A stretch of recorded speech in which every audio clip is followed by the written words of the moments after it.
Breaking news చూస్తున్నాము. Social మీడియాని ప్రస్తుతానికి షేక్ చేస్తుంది ఒక పార్టీ. ఆ పార్టీ పేరు కాక్రోచ్ జనతా పార్టీ. ఎస్, మీరు విన్నది కరెక్టే. Cockroach Janata party Twitter, Instagram, ఫేస్బుక్లలో ప్రస్తుతానికి ట్రెండింగ్లో ఉంది ఈ cockroach Janata party. Social media platforms అన్నిట్లో కూడా కోట్లాది మంది ఫాలోవర్స్ని, దాదాపు 1 కోటి మంది ఫాలోవర్స్ని ప్రస్తుతానికి కాక్రోచ్ జనతా పార్టీ దాటేసింది. 48 గంటల్లోనే ఇంతమందిని ఫాలోవర్స్ని అది అందుకోగలిగింది. 4 రోజుల్లోనే బీజేపీలో ఉన్న ఫాలోవర్స్ని దాటేసింది కాక్రోచ్ జనతా పార్టీ. బీజేపీలో సుమారు 80 లక్షల మంది ఫాలోవర్స్ ఉన్నారు. ఆ 80 లక్షల మంది ఫాలోవర్స్ని నిన్న ఒక్కరోజే ఈ కాక్రోచ్ జనతా పార్టీ సంపాదించుకుంది. నిరుద్యోగులని బొద్దింకలతో సుప్రీంకోర్టు ప్రధాన న్యాయమూర్తి ఒక కేసు విషయంలో ఆయన నిరుద్యోగ యువత అంతా దేశాన్ని పట్టి పీడిస్తున్నారు, వాళ్ళు బొద్దింకలు లాంటి వ్యక్తులు, వాళ్ళు నిరుద్యోగులు, ఆ నిరుద్యోగులు బొద్దింకల్లాగా మన సిస్టమ్ని, మన ప్రభుత్వాన్ని పట్టి పీడిస్తున్నారు అంటూ సుప్రీంకోర్టు చీఫ్ జస్టిస్ అన్న మాటలతో పుట్టిన ఒక పార్టీ అని చెప్పొచ్చు. ప్రస్తుతానికి ఆ సిజేఐ, ఆ చీఫ్ జస్టిస్ ఆఫ్ ఇండియా బొద్దింక వ్యాఖ్యల్ని నిరసిస్తూ కొత్త పార్టీని జెన్జీ ఏర్పాటు చేసింది. ప్రస్తుతానికి వ్యవస్థలో ఉన్న లోపాలను ప్రశ్నించే లక్ష్యంతోనే సోషల్ మీడియాలో నిరుద్యోగులు అలాగే సోమరిపోతుల్లా ఉన్న వాళ్ళందరితో కలిపి పార్టీని స్థాపించాడు 30 ఏళ్ళ అభిజిత్ దీప్కే అనే వ్యక్తి.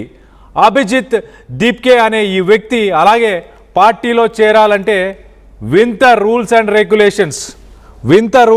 రెగ్యులేషన్స్ పెట్టుకొచ్చారు.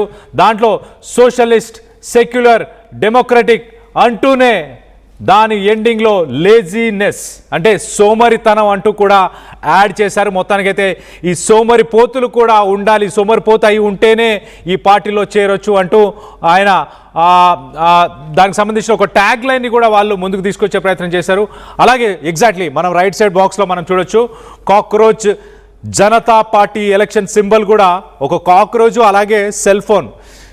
సుప్రీంకోర్టు ప్రధాన న్యాయమూర్తి కొన్ని గంటల పాటు ఫోన్లను పట్టుకొని వీళ్ళు కాక్రోచుల్లాగా నిరుద్యోగులను ఉద్దేశించి మాట్లాడాడు.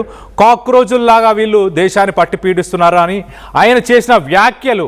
సో అందుకే మనం పార్టీకి సంబంధించిన సింబల్ చూస్తే కూడా ఒక మొబైల్ ఫోన్ అలాగే ఒక కాక్రోచ్, ఈ రెండింటిని కాక్రోచ్ జనతా పార్టీకి సంబంధించి ఆర్టిఫిషియల్ ఇంటెలిజెన్స్ వీడియోస్ని ప్రస్తుతానికి రిలీజ్ చేశారు.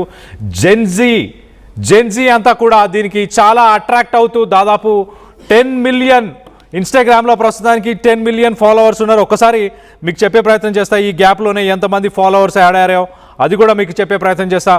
ఉదయం నేను చూసినప్పుడు 10.6 మిలియన్ ఉండే, 10.6 మిలియన్ ఉండే. ప్రస్తుతానికి ఇన్స్టాగ్రామ్లో ప్రస్తుతానికి 11.6 మిలియన్ అంటే 10 లక్షల మంది, నాకు తెలిసి సుమారు ఒక గంట వ్యవధిలోనే 10 లక్షల మంది యాడ్ అయ్యారు. ఒక జెన్జీ రెవల్యూషన్ ఏమైనా స్టార్ట్ అవుతుందా అంటూ చాలామంది విశ్లేషకులు చెప్పుకొస్తున్నారు. దీనికి చాలామంది సెలబ్రిటీస్ సపోర్ట్ చేస్తున్నారు. ఈ సిజేఐ చేసిన వ్యాఖ్యల వల్ల ఈ పార్టీ పుట్టుకొచ్చింది. ఈ పార్టీ మేనిఫెస్టో కనుక సరిగ్గా ఉండి ప్రజలకి మంచి చేసేలాగుంటే మేము ఈ పార్టీలో జాయిన్ అవుతామంటూ చాలామంది సెలబ్రిటీస్ మాట్లాడుకొస్తున్నారు. ఈ పార్టీ మేనిఫెస్టోని కూడా రిలీజ్ చేశారు. ఆ పార్టీ మేనిఫెస్టోలో చీఫ్ జస్టిస్ ఆఫ్ ఇండియాగా విధులు నిర్వహించిన వ్యక్తులు రాజ్యసభలో ఎంపీలుగా తేలుతున్నారు వాళ్ళ టెన్యూర్ అయిపోయిన తర్వాత. సో అలాంటి వాళ్ళని మొదటగా ఆపేస్తాం. చీఫ్ జస్టిస్గా అలాగే న్యాయమూర్తులుగా పనిచేసిన వాళ్ళు ఎవరు కూడా రాజకీయాల్లోకి రాకుండా ఉండేలాగా మేము ప్రయత్నిస్తాం. అలాగే వాళ్ళ మేనిఫెస్టోలో ఇంకా ఇంట్రెస్టింగ్ పాయింట్స్ ఉన్నాయి. కొన్ని పాయింట్స్, వాళ్ళు ప్రజల డబ్బులు ఎక్కడికి పోతున్నాయి వాటన్నిటిని మేము ప్రశ్నించడానికి రెడీగా ఉన్నాము, ఖచ్చితంగా ప్రశ్నిస్తాము. మా పార్టీలో జాయిన్ అవ్వాలనుకుంటే మీరు కొంత సోమరిపోతులై కూడా ఉండాలి అంటూ సెన్సేషనల్ ట్యాగ్ లైన్ కూడా పెట్టుకొని ముందుకు వచ్చారు. ఆ పార్టీ మేనిఫెస్టోకి సంబంధించి ఒక 5 పాయింట్లను కూడా ముందుకు తీసుకొచ్చారు. సోషల్ మీడియాలో ప్రస్తుతానికి ఒక సెన్సేషన్గా మారిపోయింది ఈ బొద్దింక పార్టీ, ఈ కాక్రోచ్ జనతా పార్టీ అని చెప్పొచ్చు. పార్టీని స్థాపించిన వ్యక్తికి 30 సంవత్సరాలు, అతను ఒక అబ్రాడ్లో ఉంటూ ఒక యూనివర్సిటీలో చదువుకుంటున్నాడు. నేను కూడా నిరుద్యోగునే అంటూ కూడా ఆ పార్టీని ఒకే ఒక వ్యక్తి స్థాపించాడు. 4 రోజుల వ్యవధిలోనే అది 11.6 మిలియన్ అంటే 1,16,00,000 మంది ఫాలోవర్స్ ప్రస్తుతానికి ఇన్స్టాగ్రామ్లో ఉన్నారు.